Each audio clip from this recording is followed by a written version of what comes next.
Assalamualaikum warahmatullahi wabarakatuh. Sebelumnya, perkenalkan nama saya Atika Dewi Stiani dengan NIM 53024200028.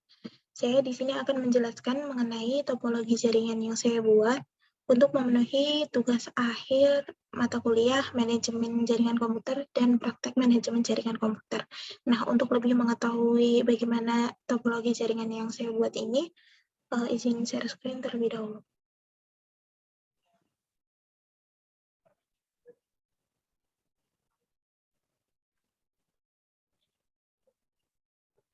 Jadi, untuk bentuk topologi jaringan yang saya buat ini bisa dilihat di sini bahwa di sini saya menggunakan satu server, kemudian di sini juga menggunakan 6 router, 6 switch, kemudian di sini juga menggunakan 6 access point dan juga beberapa dari komputer maupun laptop.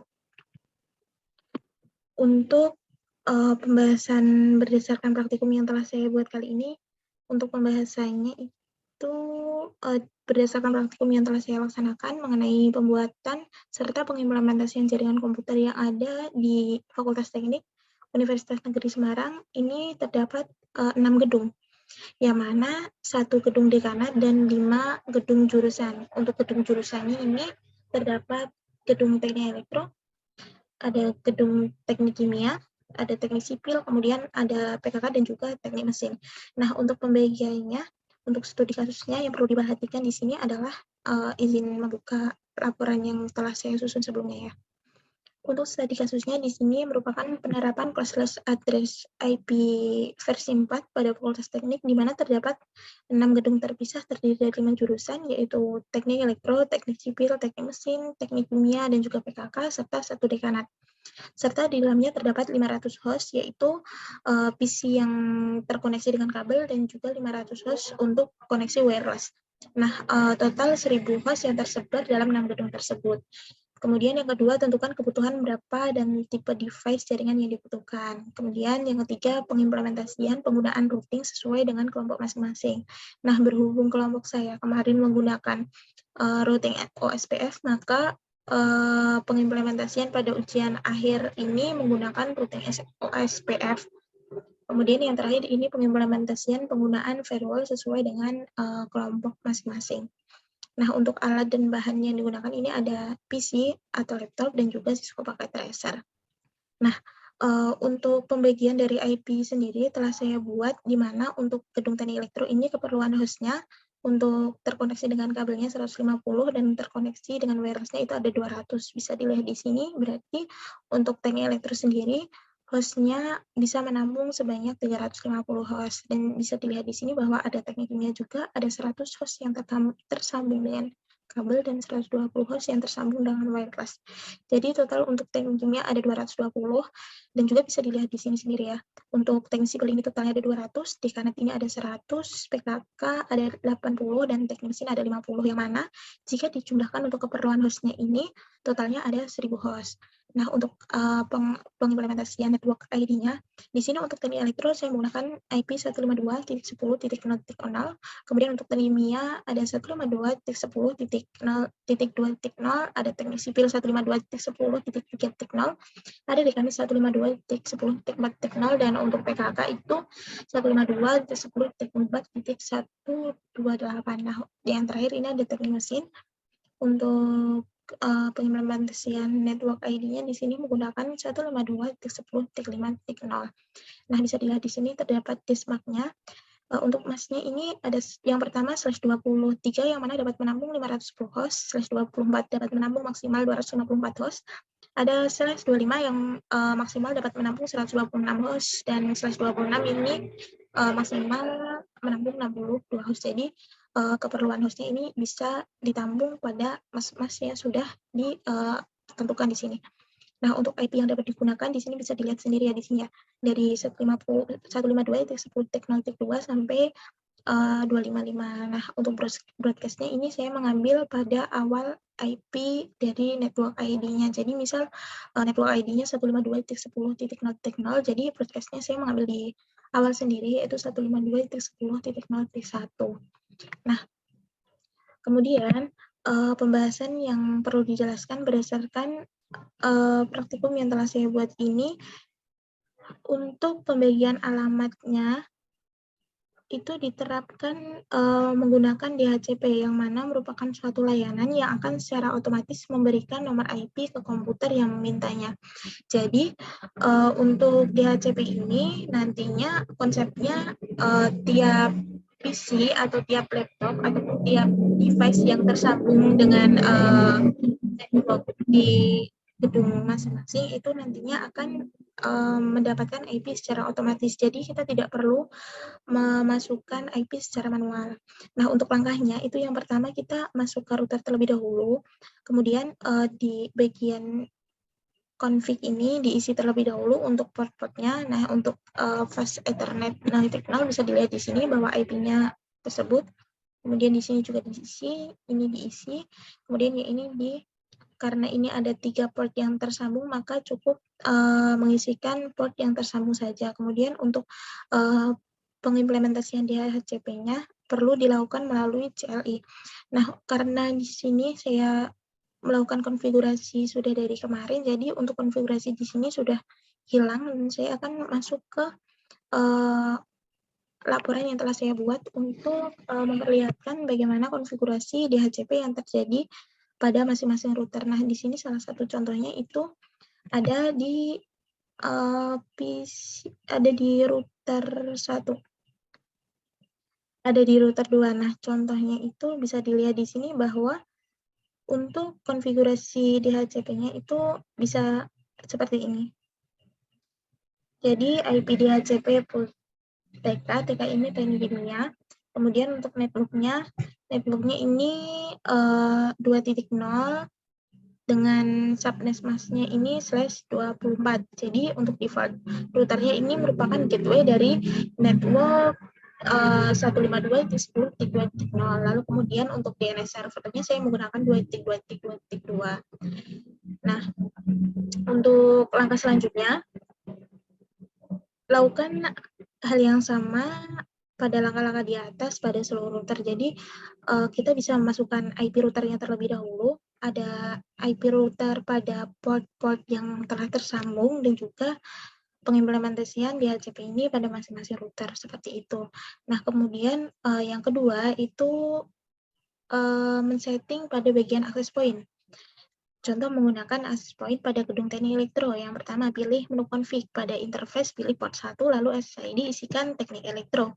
Nah, jadi di sini di masing-masing access point ini bisa dilakukan seperti ini.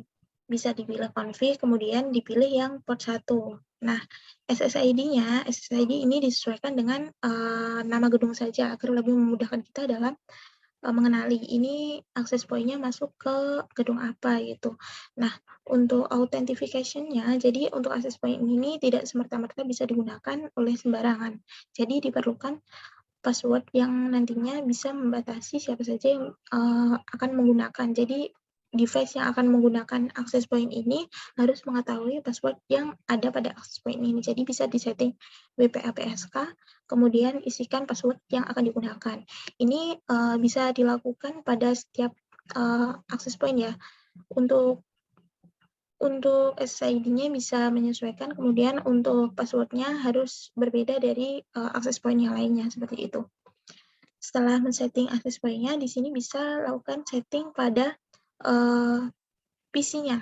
Nah, untuk PC-nya terlebih dahulu ini bisa dipilih IP configuration.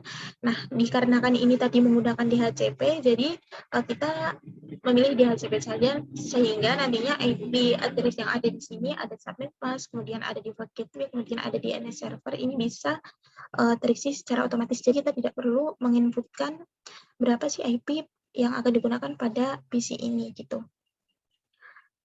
Lakukan semua pada ini ya, pada masing-masing PC-nya ya. Lakukan hal yang sama, pilih DHCP. Seperti itu. Kemudian selanjutnya untuk IP pada laptop, dikarenakan ini menggunakan wireless, jadi mungkin IP terlebih dahulu ya. Untuk IP terlebih dahulu settingannya sama seperti ini. Kemudian lakukan pada seluruh laptop ya untuk IP address-nya. Kemudian di sini karena di sini menggunakan wireless, kabel wireless, Jadi di sini pilih PC wireless, kemudian di sini bisa dipilih connect. Kemudian di sini bisa refresh. Dikarenakan di sini termasuk laptop ini akan menyambungkan ke akses point yang ada di Teknik Elektro, jadi pilih Teknik Elektro di sini. Kemudian pilih connect. Nah, untuk register key ini merupakan password dari akses point yang tadi kan passwordnya ini ya. Jadi kemudian nanti bisa diklik connect gitu. Nah, ini nanti jika terdapat tulisan adapter is aktif, berarti laptop ini sudah tersambung dengan akses point-nya seperti itu. Kemudian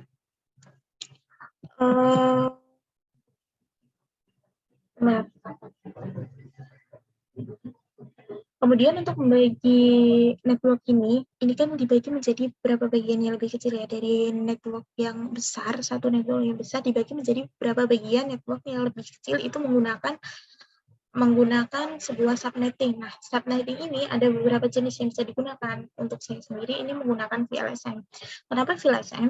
Karena VLSM ini digunakan untuk bagian IP apa saja yang dapat digunakan oleh setiap host. Selain itu juga digunakan untuk mengalokasikan alamat IP dalam suatu jaringan berdasarkan jumlah host yang dibutuhkan. Jadi untuk pendistribusiannya disesuaikan dengan jumlah host yang dibutuhkan gitu. Pada praktikum VLSM yang telah dilakukan ini, metode VLSM juga ditentukan dengan melihat seberapa besar kapasitas IP host yang dibutuhkan pada setiap subnet dengan melihat CIDR-nya juga seperti itu. Jadi di sini tadi ada pembagian yang telah dilakukan. Nah, ini merupakan pembagian dengan menerapkan konsep VLSM, subnetting VLSM seperti itu. Nah, kembali lagi ke penjelasan sedikit mengenai DHCP. DHCP ini juga ada beberapa jenisnya, di antara lain ada DHCP server dan juga DHCP client, di mana alhasil dari administrator tidak diharuskan mengisi IP address secara manual di setiap PC ataupun laptop maupun HP dan juga yang lainnya pada saat setting konfigurasi TCP/IP, dan cukup memberikan referensi ke servernya saja. Kemudian alasan menggunakan DHCP ini dikarenakan sangat hemat waktu untuk membagi alamat IP. Kedua, juga jika menggunakan DHCP itu akan memungkinkan alamat IP dari suatu klien dapat digunakan oleh klien lain jika klien tidak menggunakan alamat IP-nya, atau bisa juga dikatakan dalam keadaan off atau mati. Ketiga, kenapa menggunakan DHCP, yaitu jika menggunakan DHCP maka secara dinamis akan memberikan alamat IP sehingga dapat digunakan untuk melayani jaringan komputer yang lebih besar dan juga konfigurasi TCP/IP yang lebih kompleks seperti itu. Kemudian di sini kan ada beberapa router, ada 6 router, yang mana untuk router-routernya ini juga harus dikonfigurasi dengan yang namanya protokol routing. Jika tidak dilakukan protokol routing, maka antar gedung ini tidak dapat melakukan pertukaran informasi, jadi harus dilakukan routingnya terlebih dahulu. Nah, routing yang saya implementasikan di sini sesuai dengan kelompok saya kemarin, menggunakan routing OSPF. Dalam pengimplementasian routing OSPF ini, di dalamnya menggunakan area 0 atau area backbone, atau disebut juga area backbone itu, yang merupakan area yang harus ada pada saat ingin menggunakan routing protokol OSPF, dikarenakan area 0 ini nantinya berfungsi sebagai transit area saat network dari area yang lain akan menuju ke network lain yang berbeda area, seperti itu. Untuk memulai semua aktivitas OSPF dalam melakukan pertukaran informasi routing, hal pertama yang harus dilakukan itu adalah menjalin komunikasi dengan router-router yang lainnya, seperti itu. Jadi untuk melakukan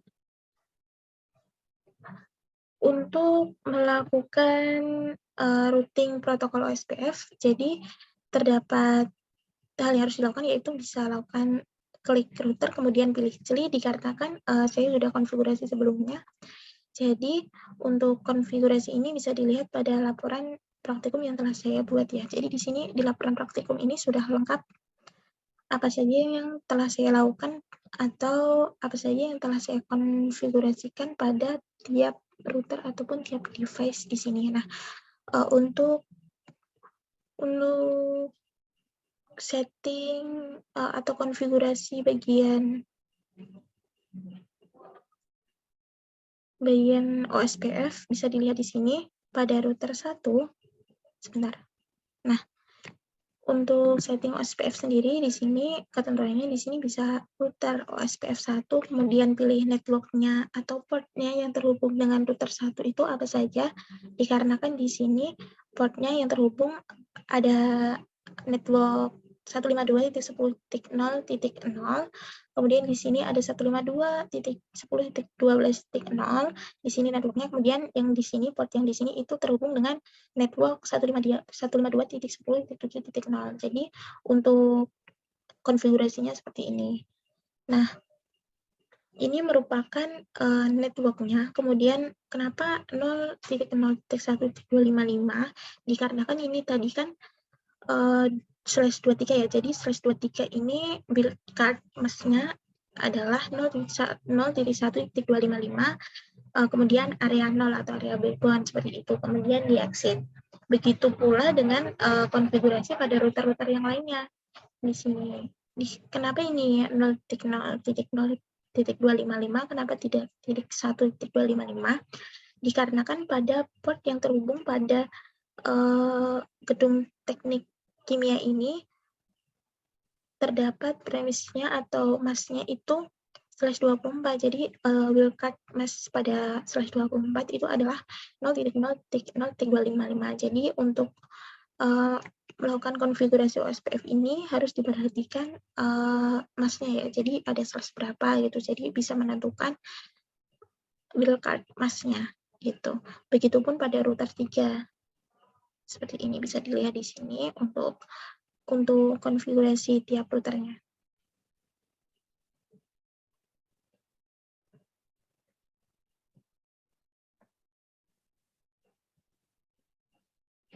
Nah, kemudian untuk pengimplementasian router sudah dilakukan, dan yang terakhir adalah melakukan keamanan. Nah, dalam studi kasus saya sendiri, ini saya ingin memblokir IP address yaitu 152.10.0.2 agar tidak bisa menghubungi server dengan melakukan konfigurasi tertentu pada router pertama. Jadi nantinya saya akan mengkonfigurasi di router 1 ini. Dikarenakan di sini kan tadi IP yang akan diblok dari router 1 dan di sini ada server. Jadi untuk router yang saya konfigurasi hanya pada router 1 ini saja. Nah, ini sama diklik jeli karena kan di sini konfigurasinya hilang. Jadi saya menggunakan laporan praktikum saya untuk menunjang apa yang saya jelaskan gitu. Jadi untuk konfigurasinya saya menggunakan ACL standar, yang nantinya ACL standar ini sebenarnya ACL standar ini digunakan untuk menyaring lalu lintas secara umum. Jadi ACL ini akan menyaring semua jenis lalu lintas dari sebuah host atau jaringan. Kemudian juga tidak dapat memutuskan protokol mana yang akan diizinkan atau ditolak. Contohnya penerapan blokir satu IP 152.10.0.2 ini agar tidak dapat berkomunikasi dengan yang lain seperti itu. Jadi konfigurasinya bisa dilihat di sini bahwa menuliskan terlebih dahulu akses list 1 Deny host. Deny host itu apa? Jadi untuk akses list 1 Deny host ini merupakan masukan host yang akan diblokir. Dikarenakan tadi saya ingin blokir 152.10.0.2, jadi tuliskan saja di sini. Nah, kemudian yang kedua ini adalah akses list 1 permit any. Kemudian di sini dikarenakan tadi routernya yang menyambungkan network ke IP atau host berada di network 152.10.0.0 yaitu pada fast Ethernet 0.0. Jadi di sini dituliskan internet interface FA 0 dengan IP akses group 1 in gitu. Nah, untuk penjelasannya sudah selesai, jadi kita tinggal ping saja ya. Bisa kita coba.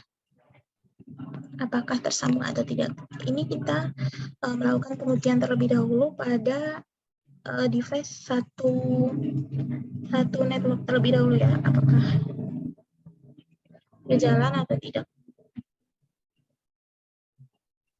Nah, dikarenakan ini sudah mereply, jadi ping berhasil dilakukan. Sekarang kita coba melakukan ping pada gedung yang lain. Apakah bisa bertukar informasi juga atau tidak? Di sini ya.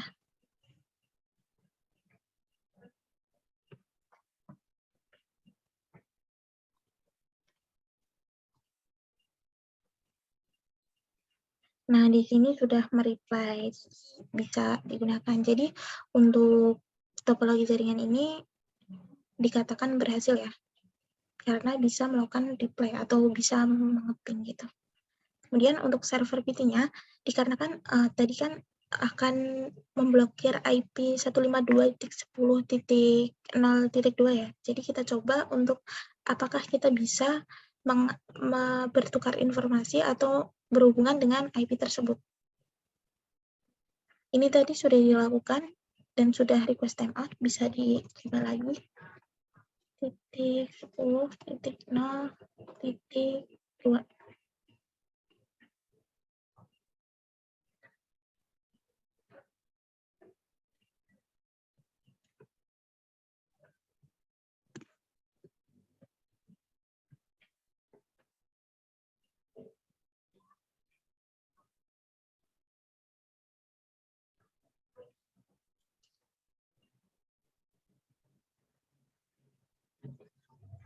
Nah, di sini untuk pemblokiran pada IP di sini ternyata juga telah berhasil. Seperti itu. Jadi bisa disimpulkan bahwa berdasarkan pada praktikum yang telah dilaksanakan kali ini, disimpulkan bahwa untuk mengirimkan paket data dari satu komputer ke komputer lainnya itu agar lebih cepat dan juga lebih efisien dalam kinerjanya, sangat dibutuhkan suatu jaringan komputer. Sebuah komputer atau end device lainnya juga sangat membutuhkan alamat IP yang dalam studi kasusnya ini saya banyak menggunakan IP kelas B dengan awalan /23, kemudian ada /24, /25, dan juga /26 yang alasannya terlebih dahulu harusnya menyesuaikan jumlah host, dan karena terdapat jumlah host yang banyak di setiap gedungnya juga. Kemudian distribusi alamat IP-nya juga dilakukan dengan sistem DHCP yang diatur melalui router masing-masing gedung, yang kemudian akan memberikan alamat IP kepada klien secara otomatis sehingga memudahkan seorang administrator untuk memberikan alamat IP-nya. Pembagian host yang dilakukan dengan menggunakan metode VLSM ini, yang mana terdapat banyak router juga yang dihubungkan menggunakan routing protokol, yaitu jenis OSPF tadi yang telah saya jelaskan. Nah, selain itu, untuk OSPF-nya sendiri, ini sedikit penjelasan bahwa router lain yang berhubungan langsung atau berada dalam jaringan yang sama dengan routing OSPF ini disebut dengan router OSPF ini disebut dengan router tetangga atau biasa disebut sebagai neckboard. Jadi routing OSPF ini memiliki mekanisme untuk menentukan router tetangga dan juga membuka koneksi. Mekanisme ini dikenal sebagai Hello Protocol. Dalam membangun koneksi dengan tetangganya, router OSPF ini secara berkala akan mengirim paket kecil ke dalam jaringan atau ke perangkat yang terhubung langsung dengannya. Jadi paket kecil ini nanti diberi nama dengan istilah Hello Packet. Hello Packet ini berisi informasi tentang pernak-pernik apa saja sih yang ada di dalam router pengirim. Router paket Hello ini juga umumnya digunakan atau dikirim menggunakan alamat multicast untuk pergi ke semua router yang menjalankan OSPF. Jadi semua router yang menjalankan OSPF akan mendengarkan protokol Hello ini dan juga akan mengirimkan paket Hello secara berkala. Cara kerja protokol Hello ini dan juga pembentukan router tetangga ada beberapa jenis tergantung pada media tempat router OSPF yang dijalankan, seperti itu. Lalu selain itu juga kan tadi terdapat studi kasus yaitu pengimplementasian firewall ya untuk mengamankan suatu jaringan komputer dan juga memblokir IP mana yang akan yang agar tidak bisa diakses oleh yang lainnya seperti itu. Untuk IP yang diblokir dari hostnya yaitu 152.10.2 ini harus diblokir, maka harus menggunakan firewall untuk mengamankan jaringan agar tidak dapat mengakses host dengan IP tersebut. Begitu juga sebaliknya. Dengan adanya jaringan komputer ini, diharapkan pengguna internet di setiap gedung di Fakultas Teknik ini akan lebih lancar karena koneksi internet yang disediakan berjalan dengan baik seperti itu. Untuk penjelasan saya cukup di sini. Apabila ada salah kata ataupun salah penjelasan dalam menjelaskan topologi yang sudah saya buat ini untuk memenuhi tugas akhir mata kuliah manajemen jaringan komputer, saya minta maaf yang sebesar-besarnya dan mohon koreksinya apabila ada kesalahan. Terima kasih. Wassalamualaikum warahmatullahi wabarakatuh.